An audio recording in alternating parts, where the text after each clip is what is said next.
another, by the way, quick commercial for. Beautiful work. Thank you for technology. One of the amazing benefits of smartphones. And listen to this, you do not get the same benefit from a computer or even an iPad.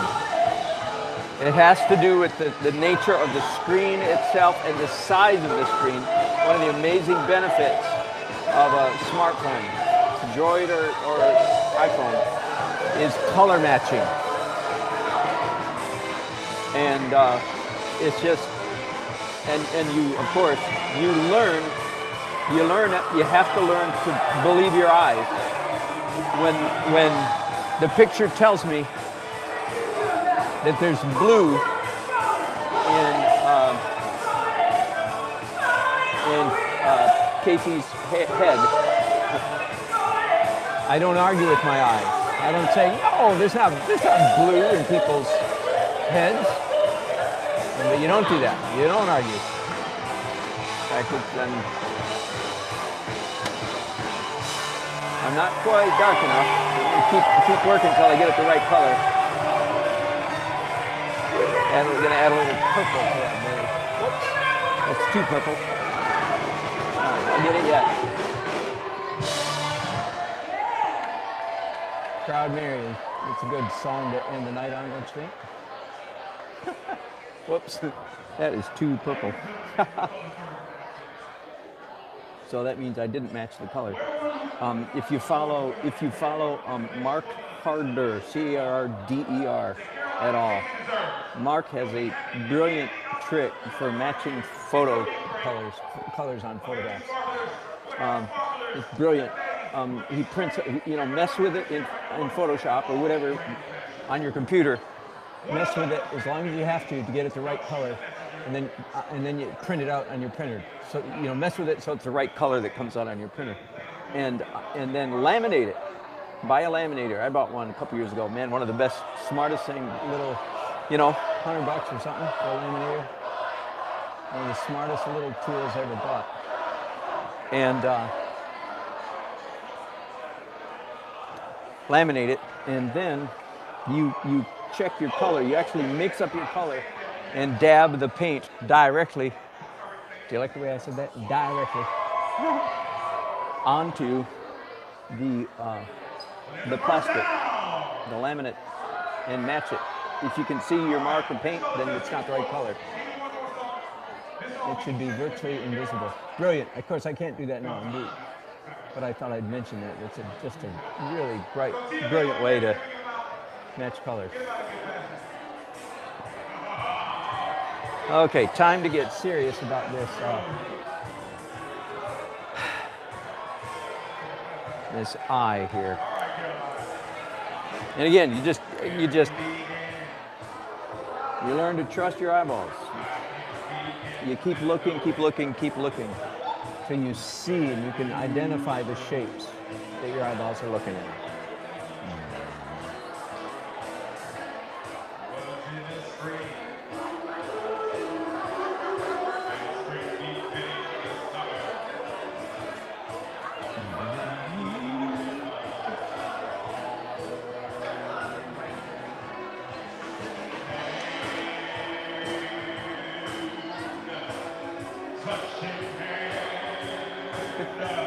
It botched that, didn't I? So I gotta fix that.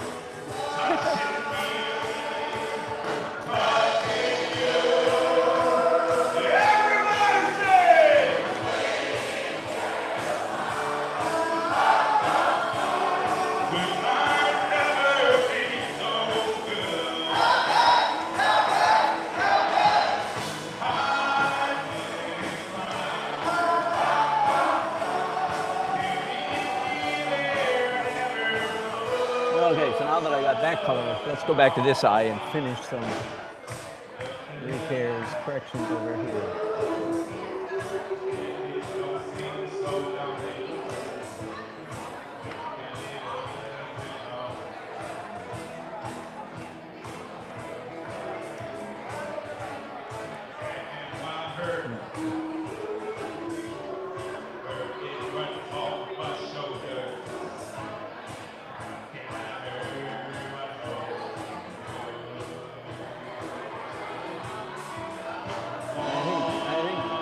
case he has blue eyes. Or gray, anyway. It's so subtle. You really get in trouble trying to indicate eye color in a portrait this size.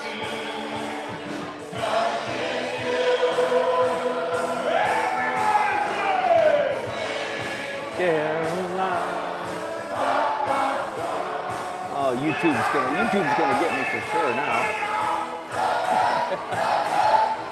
Oh man.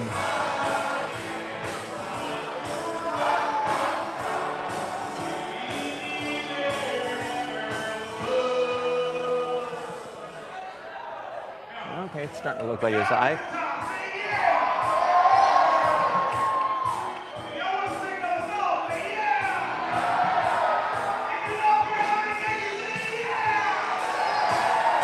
Oh, that's cute. They're singing Sweet Caroline and the bridesmaid is Caroline. That is just too sweet. I don't think I've ever been at a wedding where that was the case. That is just too cute. Do they have her up on the stage? Nope. They should. That's cute.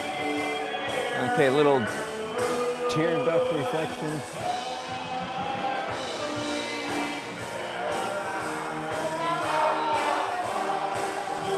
Another thing that Mark Carter teaches so well, several things. By the way, I put together a playlist on my YouTube channel last week where I put it's a playlist, a dozen of my favorite art bloggers. And Mark's real close, maybe at the top of that list, I can't remember. Anyway, one of the other things, teaches several things. One, he says, don't blend, which I certainly try to adhere to that as much as possible. You just put down the color and leave it. You don't go smooshy, smooshy, smooshy, as I usually say, brushy, brushy, brushy. You do not brushy, brushy, brushy. You just put down the color and leave it. You have to match the color perfectly to do that, but it looks much better.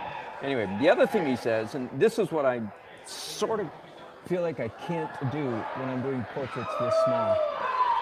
Maybe I can, I just don't know it.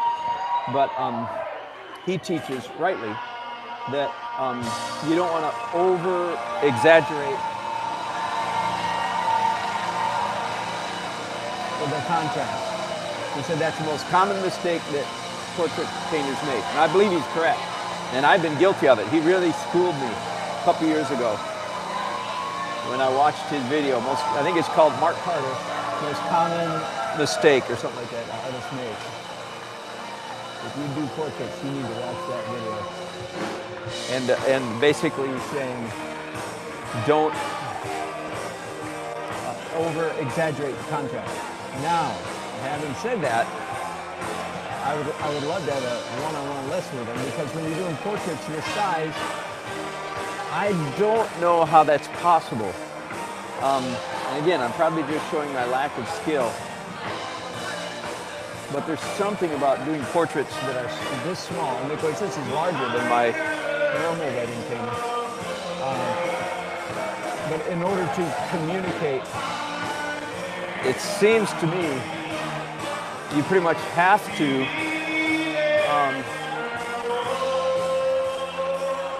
exaggerate contrast. I don't know if that's right, but it seems, I've been thinking about it a long time. Just simply because of the size.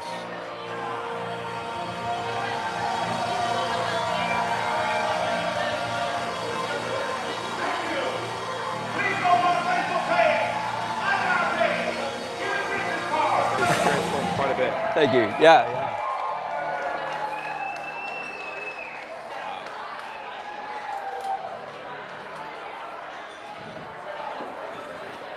What's this style of painting called? That's a good question. This is straight up realism. All the rest of it, and I'm not done, but it'll be kind of like that. I call abstract realism. That the strokes, the marks themselves are more important than the picture, what it's a picture of. Okay, you can tell that's one of those lanterns up there, and I'm not done. But it's more important, the brush strokes, the marks themselves. And that's why I use pencil, just because I just like the feel of the scratchy pencil in there, mixed in with the And these are just people, but it could be Yeah, anybody. yeah, definitely. The general most common term is just impressionism, Impressionism. but I like the term abstract realism. Amazing gift. Thank you. That's what it is. Thank you.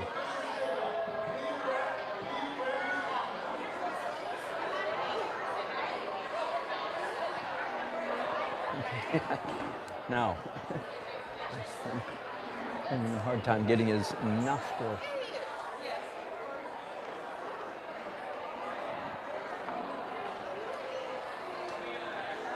There we go. Maybe that'll work.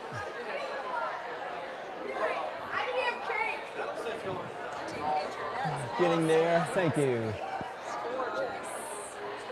I wish I had more done. I got 1.5 faces finished. Thank you. He's got some kind of Phantom of the Opera 4 or 5 day growth going on. Thank you. Thank you.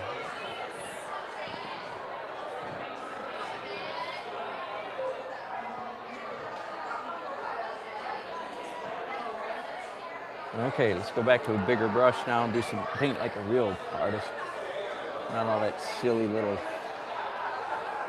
control grip stuff. As you probably know if you watch me at all, I usually am ranting and raving against the evils of the control freak grip. And then you watch me do one of these, you go, wait a minute, you said we couldn't do that. And I go, well, yeah. Every rule can be broken, right? This is a time for when you're doing realistic portraits that are an inch and a half. I'm Oh, sorry. thank you. Excuse my language. That's a compliment. I'll take that as a Excuse my compliment. language, but I've been watching you all night, and I cannot believe it. That is Thank you. incredible. Oh, thank you very much. That's amazing. I wish I was finished, but the reception got done too soon. That's exactly right. That's right.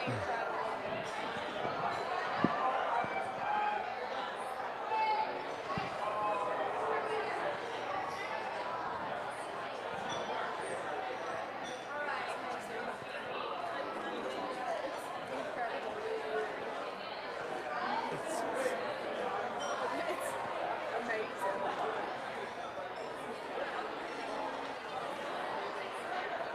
Do you have any cards? Yes, right there behind you. Please take a dozen. Give them to all your friends. I'll take at least 10 of them. Good. Thank you. You're welcome. Thank you.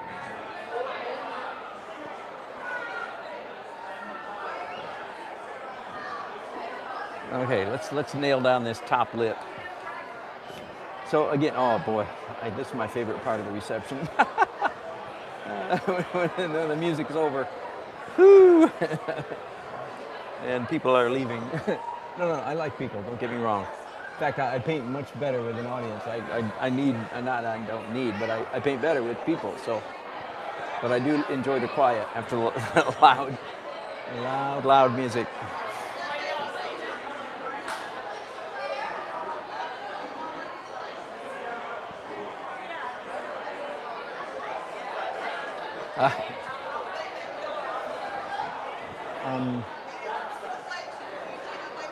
In case you're wondering what's going on in my head, in that case, I'm painting his top lip, and I'm trying to identify, trying to come up with a name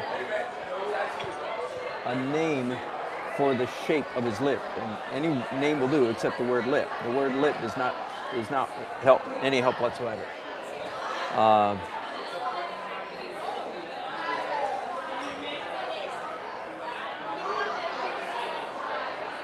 He needs a little bit more mustache under that nose.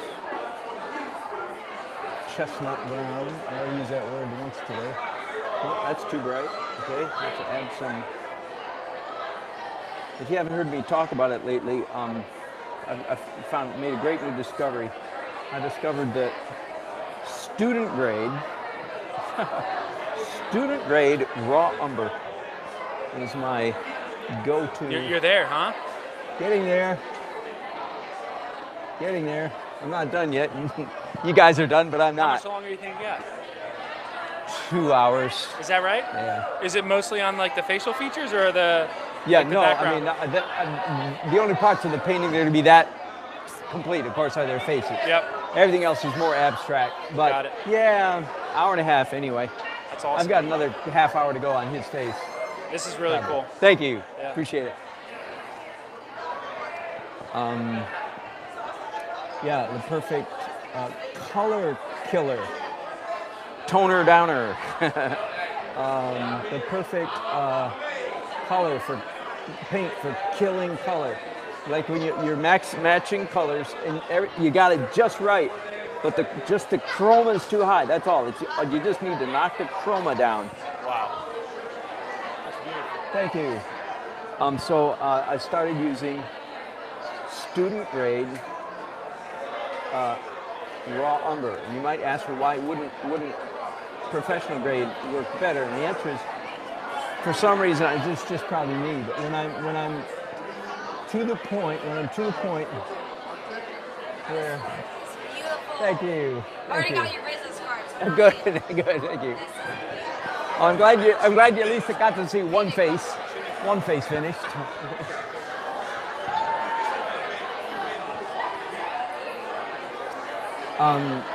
Yeah, the reason student grade is because if I'm in the part of the painting process where, like, I'm matching colors really carefully, and I'm that close, I don't want to have to measure real carefully how much raw umber I pick up with my brush, if that makes sense to you. I don't want to have to be careful. I just want to reach down and grab.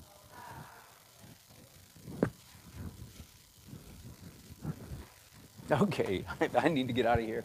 I've just finished painting Casey's, that's the man, Casey's face. I will double check it next week, Monday or Tuesday, whenever I get around to painting, and of course, and her face as well, and then finish the rest of the painting. I did a quick, how do you paint white? The answer is by not using white until the very last second. And the same thing, how do you paint black? The answer is by not using black till the very last second. Those two colors in particular mess students up. Okay, thanks for watching. I'll be back soon.